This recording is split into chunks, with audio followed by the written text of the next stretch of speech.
Diqqat, shoshilinch xabar. O'zgidromet 22 yanvar kuni O'zbekistonda harorat 13-18 daraja sovuq bo'lishidan ogohlantirdi. Tezkor xabarlardan birinchilardan bo'lib xabardor bo'lish uchun video ostiga like bosib qo'yishni unutmang. Like va podpisatsiya tugmachasini bosganlarning qo'llari Ka'batullohning devorlarini ushlasin. O'zgidrometning xabar berishicha, 22 yanvar kuni Toshkentda havo o'zgarib turadi. Yog'ingarchilik kutilmaydi.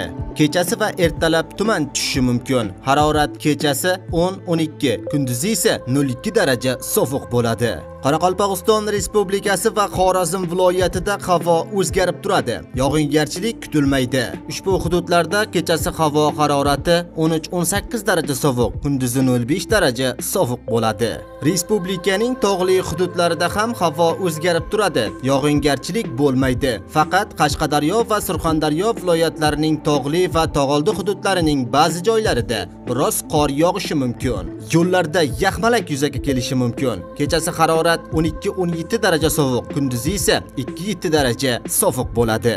Aziz vatandoshlar, ob-havo ma'lumotidan bir kun oldin xabardor bo'lish uchun hoziroq kanalimizga obuna bo'ling va albatta like bosib qo'yishni unutmang.